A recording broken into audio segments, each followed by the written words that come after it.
Good evening, Kindred. My name is Voivode Maquette, and welcome back to Our World of Darkness. Tonight is the roundup of our Nosferatu run. We finally finished it. It was a hell of a ride, and it sucked every step of the way. No, I actually had a lot of fun doing that. That was Matt Corey Hart, who's a good friend of mine. We've played games for a long time. He challenged me to do the Nosferatu run where there was no interactions with humans. So that being said, we ended up having a shorter game, less interaction with quests in general. So we got less XP. We didn't even get a full discipline. We didn't even get a maxed out discipline. But I did have fun with that, and I think that is the main thing, is to have fun and to see how each of the clans will handle not knowing how things are going, which is really hard when you've played it as many times as I have. If anybody wants to drink along with me, I'm drinking iced tea. So, inspirations for this Nosferatu character. Originally, I had planned on playing primarily as Jacob Monrough, who was the Keeper of Elysium in the very first game that I ever ran. Jacob, the reason I wanted to play Jacob was because I actually had him, he was slightly inspired by this game. And by when I say that, I had to come up with a sire because we were doing a Wild West game at the time, and I had to have a name for the sire for some rando Nosferatu who was going to end up being like blood hunted that night, so not really much to do with him. So Jacob's sire was named Virgil Crumb, and if you remember, I don't even think we did this plotline in this game. But I know we didn't. Virgil Crumb was the guy that Knox, Bertram's ghoul, is the Kwai Jin that's chasing after Knox drops the ID, and it's Virgil Crumb, and you end up finding his body in the morgue. And anyway, the name Virgil Crumb just stuck out to me as like, that would be a really awesome Nosferatu name. So he was a one-night character that ended up getting killed because of Jacob Monrough. I guess to just get into it, Jacob Monrough was he was seemingly just the schoolmaster, almost an Ichabod Crane sort of character, but not as lanky or goofy looking. He was the head schoolmaster, the most educated man in town, and there was already sights out for him. There were several clans that wanted him. The Brujah wanted him because he was new blood in the city and educated, and the Brujah in Portland, Oregon in the 1800s, as I was putting it, really wanted to reinvigorate that whole clan of scholars thing, even though they were a bunch of gun-toting cowboys, pretty much. The Tremere wanted him because he was well-educated and scholarly. The Toreador wanted him because he was handsome, and he was actually being courted, I guess, by one of the Toreadors, being primed. However, the Brujah were the ones who gained the permission by the prince to embrace Monrough. That being said, when the Nosferatu found out that they had a way to, specifically this one Nosferatu, Virgil Crumb, had a way to infuriate Clan Brujah and cause a problem, they snuck in, grabbed him, embraced him, and well, you know how they say that Nosferatu embrace can take like 2 weeks to take hold, and they usually get thrown into a cesspool or something like that, which is why they're all nasty. Jacob was thrown into a sawgrass field, so his body was just covered in nothing but slices and cuts. I did a few iterations of Jacob Monrough over the years of storytelling for him, where he was the face. He constantly kept his Mask of a Thousand Faces up and acted like the social butterfly of the area. Most people thought he was Toreador when they first met him. I did one where he was the dark hunter, where he was just constantly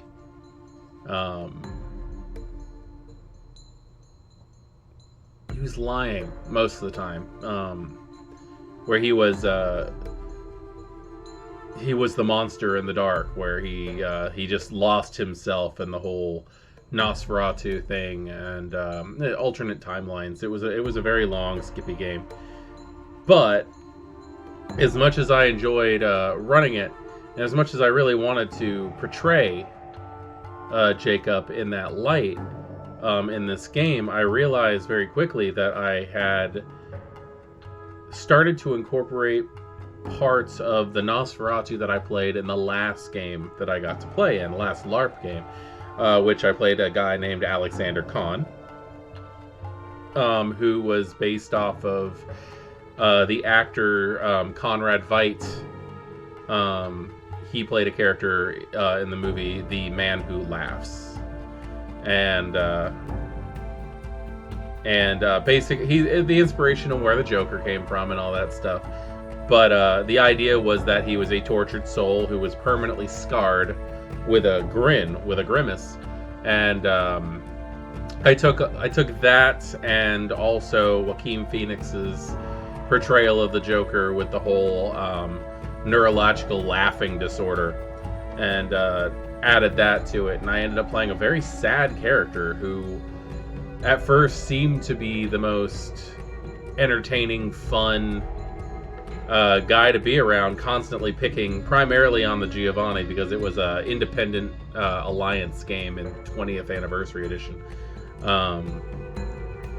And I had a lot of fun. I had a lot of fun playing Alexander. But the longer I played, the more depressed the character got. Hanging around Giovanni and the followers of Set as much as he did, he was learning a lot about ghosts and wraiths and what the Shadowlands were like, and he became jealous of it.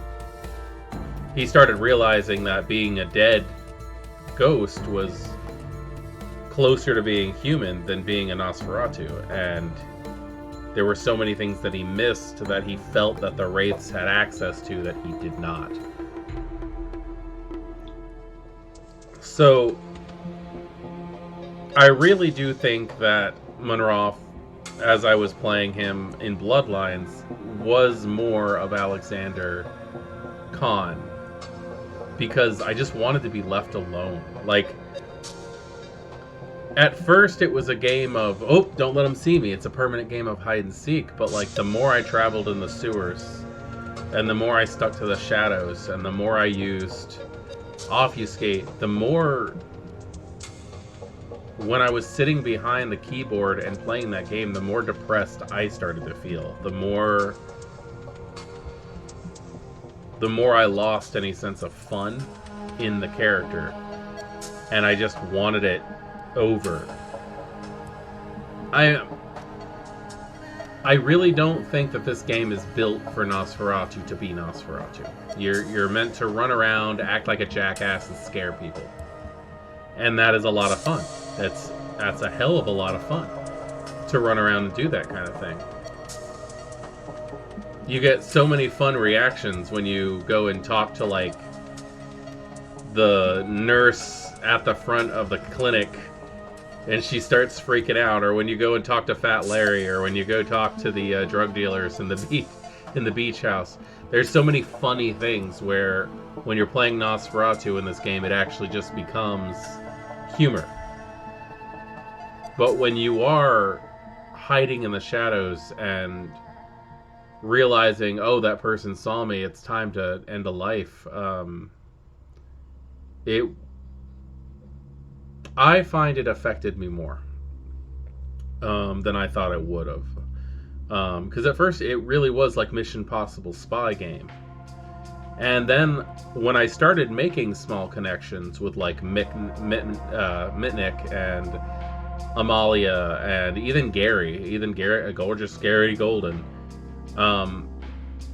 I felt bad when I let them down because they were the few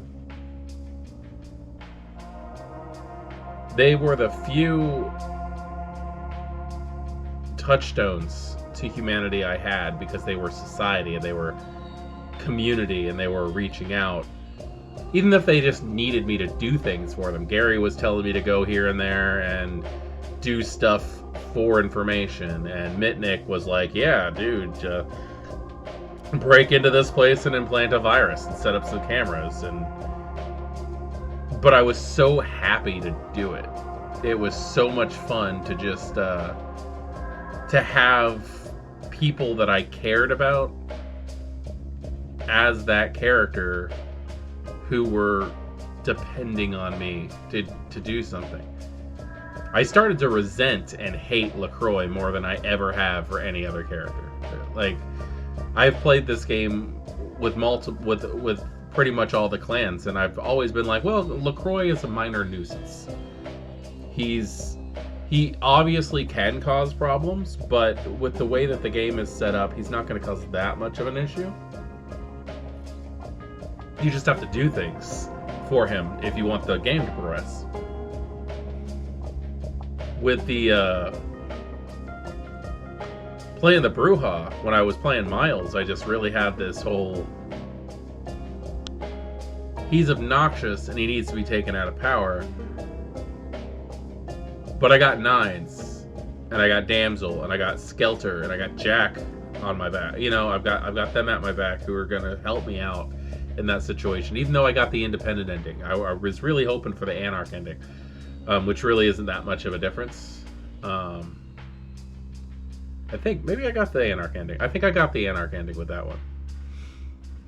But when it came down to my Nosferatu, I realized that there was no way I was gonna get a Nosferatu ending. I wasn't gonna walk down the streets, hop into the sewer, and be greeted in the scabby, wrinkly, open arms of my clansmen, of the other sewer rats. I wasn't gonna get an ending that made that character happy.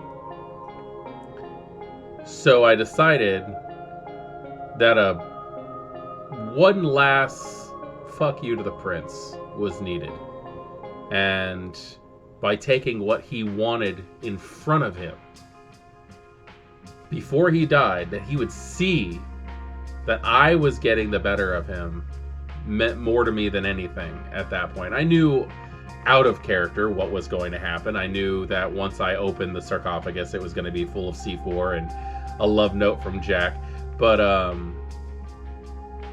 given the fact that I knew that no one was waiting for me outside to continue that character's story beyond the credits of this video game, sticking it to the prince one more time was the very last possible thing that I could have done for any type of happiness for that character. So, that being said, my Nosferatu was a mix of two characters. It was a mix of the original inspiration was Jacob Monrough and Alexander Kahn, my Nosferatu from the V20 game that I played in last, which was actually Mind's Eye Theater troupe. It was or not a troupe, Mind's Eye Theater Society, which hopefully after the world decides to stop crapping on itself, I'll be able to return to that kind of thing, because I really do miss live action. I miss the interaction with people, and I think that's what this character brought out was what am I missing in my life for real.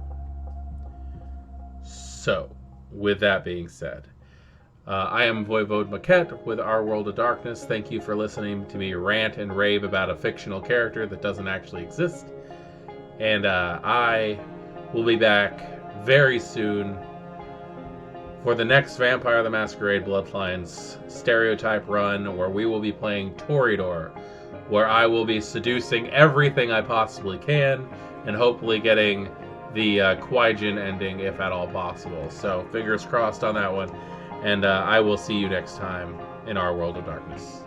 Good night.